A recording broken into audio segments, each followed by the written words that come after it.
হযরত আলী আলাইহিস সালাম কাবা ঘিরে তিনি জন্মগ্রহণ করেছেন, এর মধ্যে কোনো সন্দেহ সংকোচ কিছু নাই। এবং আমি আপনার আইতে তিনি একমাত্র যে কাবা ঘরে জন্ম করেছেন। তো আপনার সমস্ত জায়গায় মূর্তি রাখা ছিল। আর হযরত আলীর মতো লোক তিনি জন্মের সাথে সাথে মূর্তি দেখবেন, এটা গুণাবলীর সাথে যায় না, তার গুণাবলীর সাথে সামঞ্জস্য নাই। চোখ যখন তিনি খুললেন তখন সর্বপ্রথম তার প্রিয় ভাই, প্রিয় শ্বশুর বলেন বা বন্ধু বলেন, তিনি চাচাতো ভাই হযরত মুহাম্মদ মুস্তাফা সাল্লাল্লাহু আলাইহি ওয়াসাল্লামের পবিত্র এবং নূরানি চেহারাকে জিয়ারত করলেন। কিন্তু বর্তমান সময়ে আমাদের যুবক সমাজে আপনারা দেখুন, যদি কোনো স্বামী যদি একটু ঘরে ঝাড়ু দেয় বা তার স্ত্রীকে যদি সাহায্য সহযোগিতা করে, তাহলে অন্যদিক থেকে সে তিরস্কারিত হয়।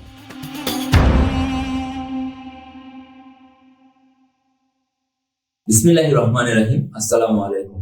13 রজব হযরত আলী আলাইহিস সালামের পবিত্র জন্মদিন উপলক্ষে সবাইকে জানাই আন্তরিক মোবারকবাদ।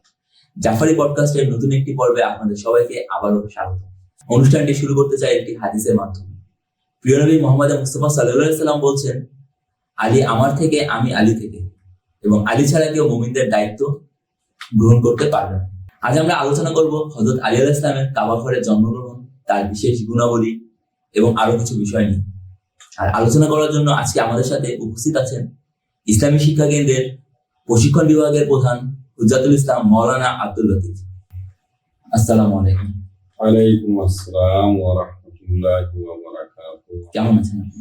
আলহামদুলিল্লাহ, আপনার দোয়া খুব ভালো আছে। আমরা সকলেই জানি যে হযরত আলী আলাইহিস সালাম কাবা ঘরে জন্মগ্রহণ করেন, কিন্তু আমি আপনার কাছে যেটা জানতে চাবো, ফাতেমা বিনতে আসাদ অর্থাৎ হযরত আলী আলাইহিস সালামের মাতা, তার কাবা ঘরের প্রবেশের যে পটভূমিটা ছিল, ঐতিহাসিক যে পটভূমি, আমি এটাকে ঐতিহাসিক পটভূমি বলবো, কারণ এটা তো একজনের ক্ষেত্রে আসলে ইতিহাস যেটা বলে একজনের জন্মে কাবা ঘরে হয়েছে।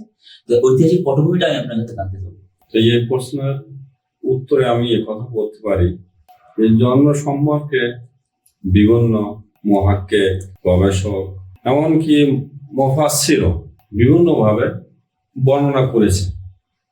সবাই কিন্তু একটি ঘটনাকে একভাবে কিন্তু বর্ণনা করেন, সবাই একটি ঘটনাকে বিভিন্নভাবে বর্ণনা করছে, কিন্তু সবার টার্গেট কিন্তু একই টার্গেট।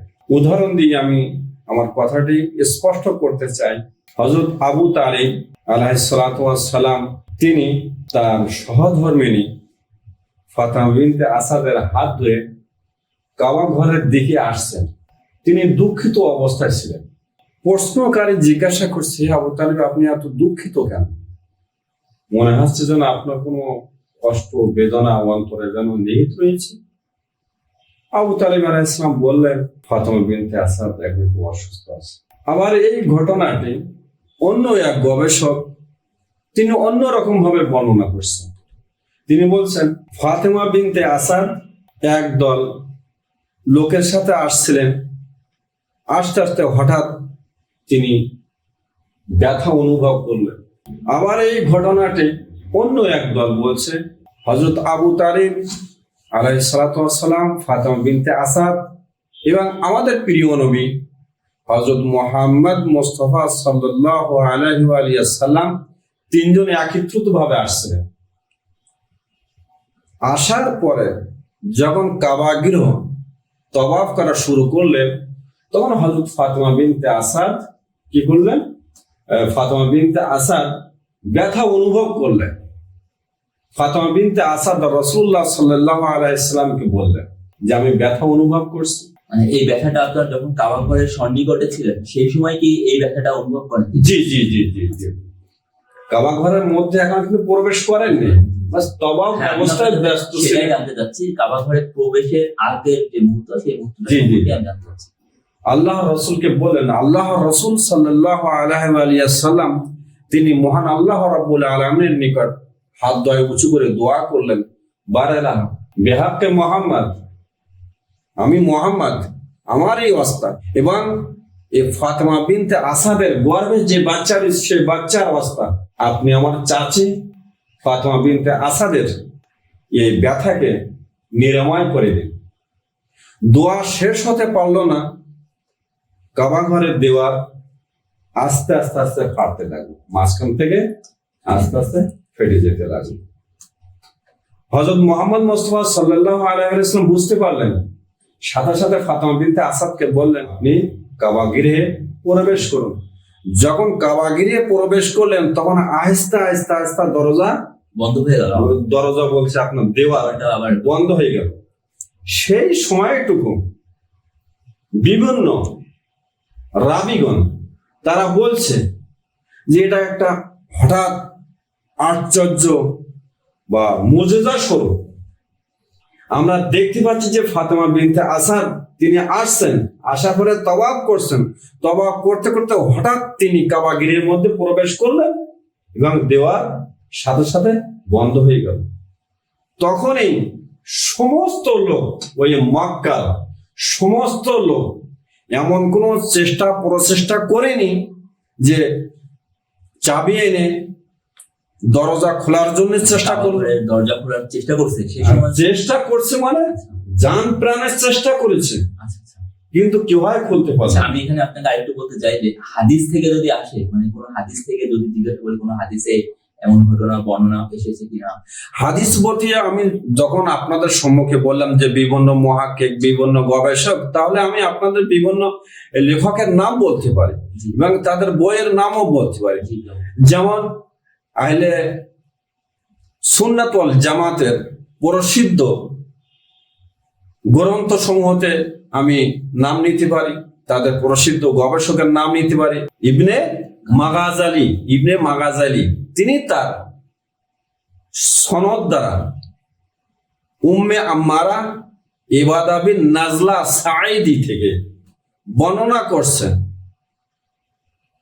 আর এই বর্ণনাটি এমন ভাবে তিনি বর্ণনা করছেন কি ওয়াকানা মাওলুদুহু ফিল কাবাতিল মুআদ্দামা, হযরত ফাতেমা বিনতে আসাদ সালামুল্লাহ আলাইহা কাবা গৃহে প্রবেশ করলেন এবং হযরত আলী আলাইহিস সালাম সে কাবা গৃহের মধ্যে কি করলেন, জন্ম হলেন। ওয়ালাম ইয়াকুন বিহা সিওয়া, এবং হযরত আলী আলাইহিস সালাম ব্যতীত কেউ হয় নাই এবং ফাতেমা বিনতে আসাদ ব্যতীত আর কেউ হয় নাই। সবার টার্গেট কিন্তু একই, সবার উদ্দেশ্য কিন্তু একই, কিন্তু বিভিন্ন রাবি, বিভিন্ন মুহাক্কিক, বিভিন্ন গবেষক, বিভিন্ন মুফাসসির বিভিন্ন ভাবে বর্ণনা করে দিয়েছে। এই কথাটি আরো আমি সুস্পষ্ট করার জন্য আমি ছোট্ট একটি উদাহরণ দেই, যদি আপনাদের সময় থাকে হাতে, তাহলে আমাকে একটু 2-1 মিনিট বাড়াই দিন।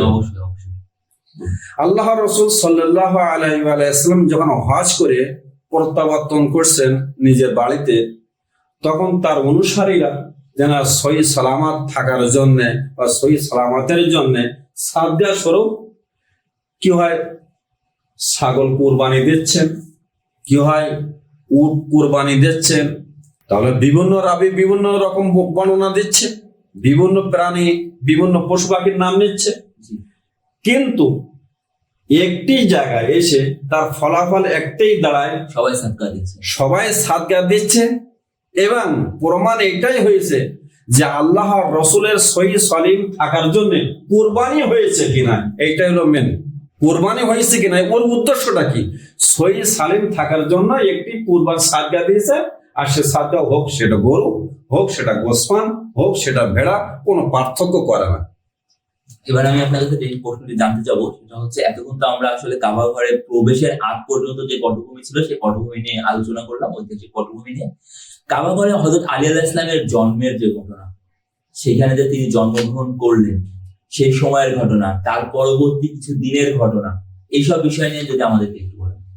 হযরত আলী আলাইহিস সালাম কাবা গৃহে তিনি জন্মগ্রহণ করেছেন, এর মধ্যে কোনো সন্দেহ সংকোচ কিছু নাই। এবং আমি আপনার তিনি একমাত্র যে কাবা ঘরে গ্রহণ করেছেন। এবং এই বিষয়টি আহলে সুন্নাত ওয়াল জামাতের সিয়াসেতার মধ্যে পর্যন্ত হাদিস বর্ণিত হয়েছে যে হযরত আলী আলাইহিস সালাম সেখানে জন্মগ্রহণ করেছেন। আর এই বিষয়টি কি হয়, আপনাকে অস্বীকার যায়, কেউ হয় অস্বীকার যায়, কিন্তু এটাই আর একটা কথা থাকতে পারে, সেটি হলো এই যে অনেকে বর্ণনা করেন না, অর্থাৎ বর্তমান সময়ের যে সমস্ত মুফতি, আমাদের মতন আলেম ওলামা, এরা কিন্তু অনেকে বর্ণনা করতে চায় না। কিন্তু রাবি যারা ছিল, প্রসিদ্ধ রাবিদের থেকে তো এই হাদিসটা আসছে যে অবশ্যই মানে হযরত আলী আলাইহিস সালাম কাবা ঘরে জন্মগ্রহণ করেছেন। জি সিয়াসাত্তা থেকে যেহেতু আপনি বললেন যে সিয়াসাত্তাতে উল্লেখ আছে। জি জি জি সিয়াসিতায় তার মধ্যে আমি আপনাকে নিতে পারি হাকিম নিসাপুরি আল মুস্তাদরাক আলা সাইয়াইন সহি আল বুখারী, এই সমস্ত বইয়ের নাম নিতে পারি আমি। জি। এবং সহি আল বুখারীতে সুস্পষ্ট ভাবে বর্ণনা, এমনকি তাফসিরে পর্যন্ত এসেছে। যেমন মুহাম্মদ ইবনে উমর রাজি ফখরুদ্দিন তাফসির আল কাবির খণ্ড নম্বর 1 পৃষ্ঠা নম্বর 168, এই সমস্ত বই পুস্তক আপনি দেখতে পারেন, প্রয়োজনে আপনি রুজু করতে পারেন। আমার কথাটি বিশ্বাস হবে কি না হবে সেটা হলো আপনাদের উপর নির্ভর করবে, কিন্তু এই কথাটি কেউ এখনো পর্যন্ত অস্বীকার যায়নি। আচ্ছা, আপনি আমাকে মানে সেই সময়ের অবস্থান, প্রিয় নবী কে প্রথমবার যখন দেখলেন, কাবা ঘরে জন্মগ্রহণ করলেন, সে বিষয়ে। যখন 3 দিন হযরত আলী আলাইহিস সালাম যখন কাবা ঘিরে যখন জন্মগ্রহণ করলেন, কেউ হয়তো দরজা খুলতে পারলো না, কেউ কিছু করতে পারলো না।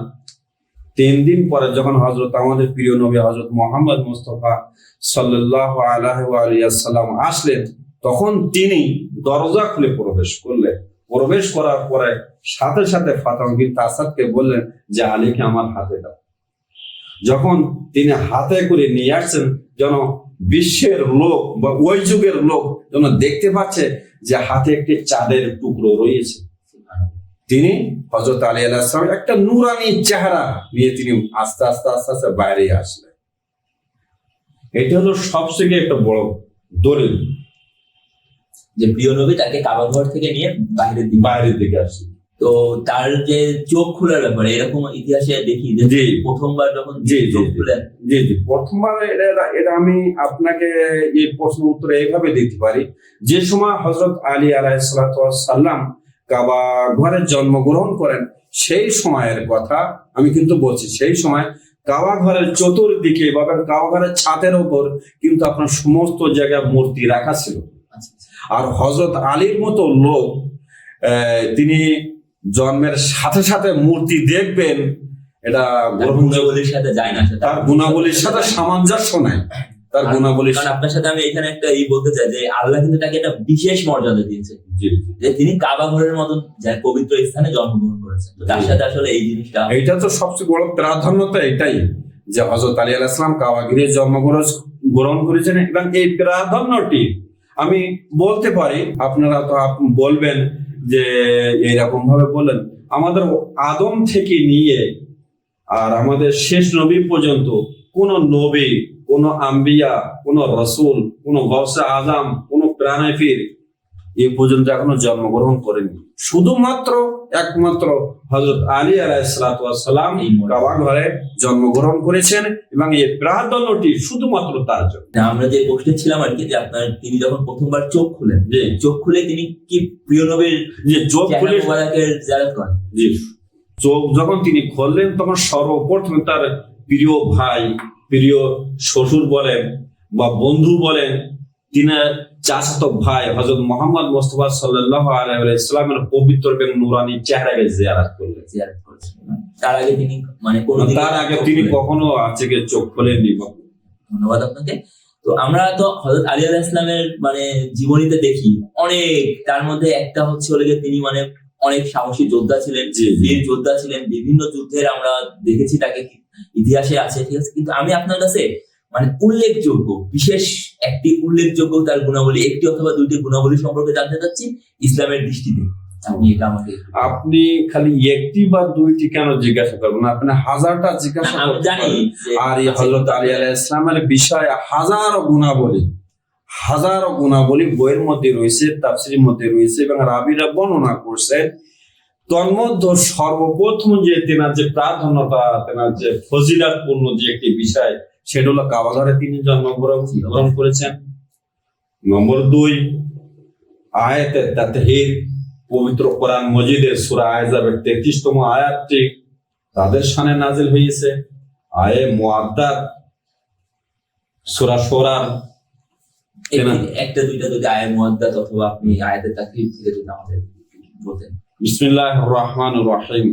ইন্নামা ইউরিদুল্লাহু লিইয়ুযহিবা আনকুম আর-রিজসা আহলাল বাইত ওয়া ইউতাহহিরাকুম তাতহীরা। এই আয়াতটি আহলে বাইত আলাইহিস সালামের শানে নজুল হয়েছে।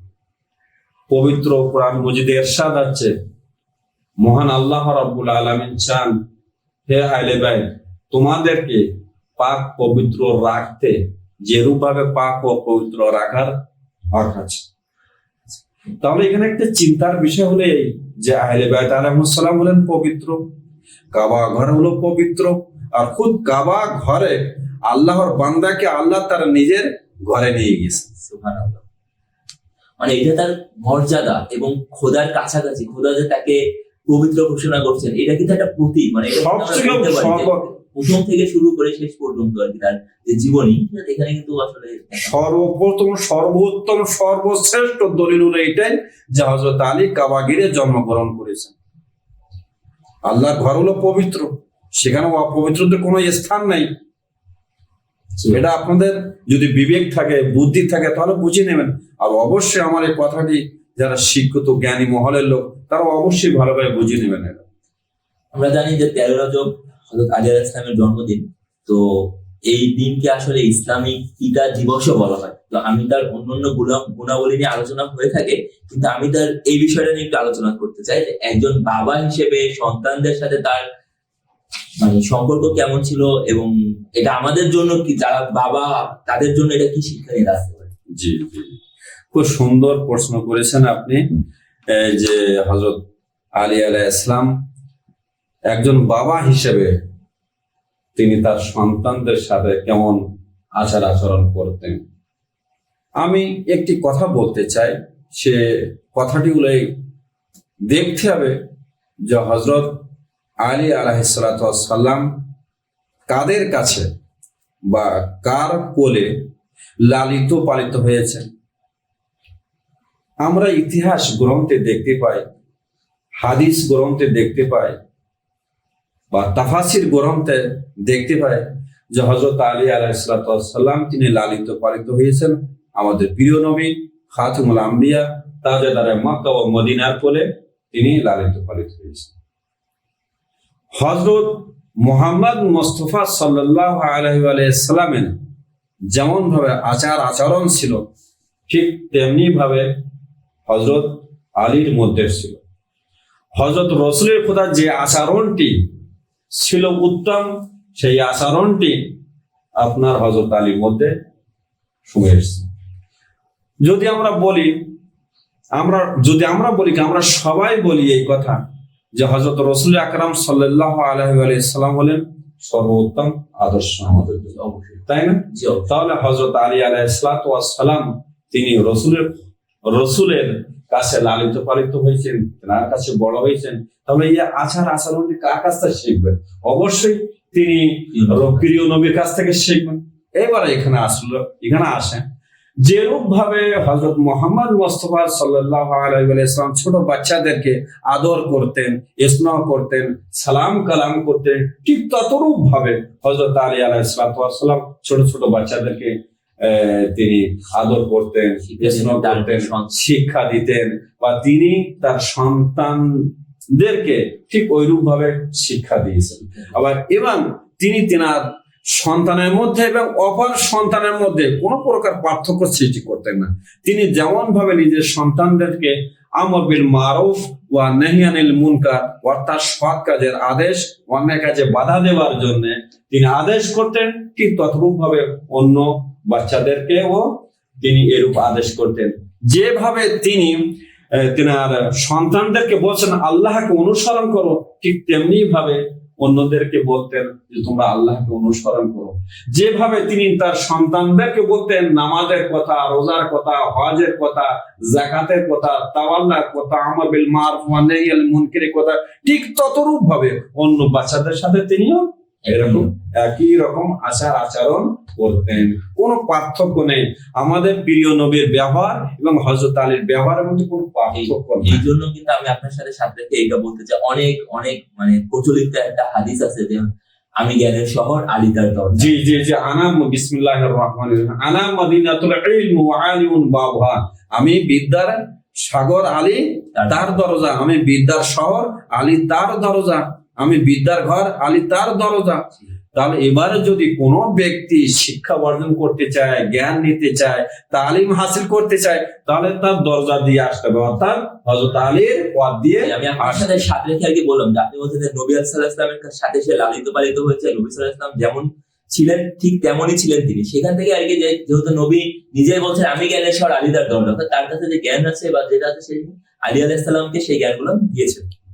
আমরা বাবা হিসেবে হযরত আলী কেমন ছিলেন তার আপনার কাছ থেকে জানতে পেরেছি। তো স্বামী হিসেবে মানে হযরত ফাতেমা জাহরা সালামুল্লাহ আলাইহার সাথে মানে আসলে কি তাদের সম্পর্ক তো অনেক ভালো ছিল, অনেক ছিল, আমরা এটা জানি, কিন্তু মানে আমাদের যারা রয়েছে তারা শিক্ষা গ্রহণ করতে পারে এরকম দিক। জি জি জি জি জি। এই প্রশ্নটাই আসলে প্রকৃতপক্ষে বলতে গেলে চলে, আপনি যে সমস্ত প্রশ্নগুলি করছেন খুব চমৎকার প্রশ্ন, সুন্দর প্রশ্ন। আর এই প্রশ্নগুলি হলো আমাদের সমাজের যুবকদের জন্য খুব কার্যকর বলতে গেলে চলে। হযরত আলী আলাইহিস সালাতু ওয়াস সালাম তিনি অত্যন্ত পরিশ্রম করতেন, আর যে পরিশ্রমটা ছিল হযরত ফাতেমা জাহরা সালামুল্লাহ আলাইহার জন্য। আমি মনে করি এই পরিশ্রম আর এই কষ্টটি নিজের স্ত্রীর জন্য এটা হলো একটি দায়িত্ব। আমাদের ফিক গ্রন্থে বা ফিক শাস্ত্রে এটা কিন্তু এসছে যে একটা স্বামী তার স্ত্রীর জন্য কাজ করতে পারে, কোনো সমস্যা নেই, কাজ তো তার করতেই হবে। হযরত আলী আলাইহিস সালাতু ওয়াস সালাম যখন নিজের বাড়িতে প্রবেশ করতেন তখন হযরত আলী আলাইহিস সালাতু ওয়াস সালাম ফাতেমা জাহরা সালামুল্লাহ আলাইহা বলতেন, ইয়া হাবিবাতি, ইয়া হাবিবাতি, ইয়া আমার প্রিয়তমা। আবার কখনো কখনো বলতো, নাফসি বিফিদাক, আমি আপনার উপর উৎসর্গ হয়ে যাই। কে বলতেন? হযরত আলী আলাইহিস সালাতু ওয়াস সালাম। তার মানে এখানে জানতে হবে যে স্বামী স্ত্রীর মধ্যে কত সুন্দর আবেগ আপ্লুতিপূর্ণ একটি জীবন ছিল, তাদের দুজনের মধ্যে কত সুন্দর চমৎকার অসাধারণ জীবন ছিল, এই বাক্য দ্বারা সুস্পষ্ট হয়ে যায়। আমরা তো আপনার এটাও দেখি যে হযরত আলী আলাইহিস সালাম যখন যুদ্ধে যেতেন সর্বশেষ হযরত ফাতেমা জাহরার সাথে সাক্ষাৎ করে তিনি যেতেন, এবং পরবর্তীতে যখন যুদ্ধ থেকে ফিরে আসতেন এসে কিন্তু তিনি সর্বপ্রথম যার সাথে দেখা করতেন তিনি কিন্তু ছিলেন তার সহধর্মিণী হযরত ফাতেমা জাহরা সালামুল্লাহ আলাইহা। খালি ব্যতীত না, ব্যতীত তিনি আরো অনেক কাজ করতেন। আমি বললাম তো, প্রথমে বলে দিয়েছি যে তিনি অত্যন্ত পরিশ্রম করতেন। পরিশ্রমের মধ্যে একটি কাজ ছিল যে তিনি বাড়িতে এসে সাথে সাথে গম পিষাই করতেন। গম পিষাই করা কিন্তু অত্যন্ত একটা কষ্টের কাজ। তিনি বাসার কাজে হযরত আলী আলাইহিস সালাম বাসার কাজে সবসময় হযরত ফাতেমা জাহরাকে সাহায্য সহযোগিতা করতেন, বাচ্চার দিক থেকে লালন পালন করার দিক থেকে সাহায্য সহযোগিতা করতেন। এমনকি যে হযরত ফাতেমা জাহরা সালামুল্লাহ আলাইহা ঘরে ঝাড়ু দিচ্ছেন, সাথে সাথে বললেন হযরত আলী, ফাতেমা তুমি বসো, আরাম করো, আমি ঝাড়ু দিচ্ছি। এটা সবচেয়ে বড় কথা। কিন্তু বর্তমান সময়ে আমাদের যুবক সমাজে আপনারা দেখুন, যদি কোনো স্বামী যদি একটু ঘরে ঝাড়ু দেয় বা তার স্ত্রীকে যদি সাহায্য সহযোগিতা করে, তাহলে অন্য দিক থেকে সে তিরস্কারিত হয়। আসলে আমরা এটা দেখতে পাই যে আহলে বাইতের মধ্যে আমরা দেখতে পাই যে তারা একে অপরকে স্বামী স্ত্রীকে এভাবে সাহায্য সহযোগিতা করছেন কাজের ক্ষেত্রে। আর এটা তো আমাদের দায়িত্ব, সময়ের একটি দায়িত্ব যে তার নিজের স্বামীকে, নিজের স্ত্রীকে সাহায্য করা, সহযোগিতা করা। সাহায্য সহযোগিতা একটা খালি অধিকার নয়, কিন্তু এটা হলো একটা মহব্বতের পরিচয়। আমি আপনার কাছে আজকে শেষ প্রশ্ন, মানে বর্তমান সময়ে হযরত আলী আলাইহিস সালামের জীবন থেকে যদি কেউ শিক্ষা নিতে চায় বা কি শিক্ষা, আপনি উপদেশমূলক যদি বলেন যে আসলে আমাদের এইটা মান্য করা উচিত বা চলা উচিত, এই বিষয়ে খুব সুন্দর প্রশ্ন করলেন। হযরত আলী আলাইহিস সালাম তিনি যে কাজগুলি সম্পাদন করেছিলেন সেই কাজগুলি আমাদেরকে সম্পাদন করতে হবে। এইটা হলো সর্বোত্তম, সর্বশ্রেষ্ঠ যে আমরা হযরত আলী থেকে কি নিতে পারি শিক্ষণীয় বিষয়। যেমন হযরত আলী আলাইহিস সালাম তিনি আল্লাহর ইবাদত করতেন, তাহলে আমাদেরকে আল্লাহর ইবাদত করতে হবে। আমরা হয়তো হযরত আলীর মতো হতে পারবো না, কিন্তু তার সাদৃশ্য কিছু না কিছু তো হতে পারবো। তার নমুনার মধ্যে একটি নমুনা তো আমরা কিছু না কিছু হতে তো পারবো। হযরত আলী আলাইহিস সালাম স্ত্রীকে কাজকর্মে সাহায্য সহযোগিতা করতেন, তাহলে আমাদেরকে সাহায্য সহযোগিতা করতে হবে। হযরত আলী আলাইহিস সালাতু ওয়াস সালাম ছোট ছোট বাচ্চাদেরকে দেখে মায়া করতেন, মহব্বত করতেন, সালাম করতেন। তাহলে ততটুকু আমাদেরকেও মায়া করতে হবে, মহব্বত করতে হবে, সালাম দিতে হবে। এর থেকে আর কি হতে পারে? আর একটা বিষয় আপনার সাথে আমি যোগ করতে, এতিমদের ক্ষেত্রে, এতিমদের জন্য তার যে একটা মানবতা, তার যে একটা মানে তাদের জন্য খাবারের ব্যবস্থা করা, তাদের খোঁজ খবর নেওয়া, ভালোবাসা, এই যে একটা গুণাবলী আসলে ছিল এর ইতিহাসে আমরা দেখি, তার মধ্যে কিন্তু এই জিনিসটা আসলে অনেক বেশি ছিল। আসলে এখান থেকেও আমরা শিক্ষা নিতে পারি বা নিজের জীবনে প্রতিফলন ঘটাতে পারি। তো আসলে অনেক অসংখ্য ধন্যবাদ আপনাকে আমাদের সাথে সময় দেওয়ার জন্য, গুরুত্বপূর্ণ আলোচনা করার জন্য। অনেক ধন্যবাদ আপনাদের যে আমার মতন অদম ব্যক্তিকে ডেকে নিয়ে আলোচনা করছেন বা করার সুযোগ করে দিয়েছেন। অনেক অনেক ধন্যবাদ। আজকে আমরা অনেক বিষয় নিয়ে আলোচনা করলাম, অনেক বিষয় নিয়ে জানলাম। আমাদের সাথে থাকার জন্য আপনাদের সবাইকে অনেক অনেক ধন্যবাদ। জাফর পডকাস্টে আবারও একটি নতুন পর্ব নিয়ে আমরা হাজির হব। ততদিন পর্যন্ত ভালো থাকুন, সুস্থ থাকুন। আসসালামু আলাইকুম ওয়া রাহমাতুল্লাহ।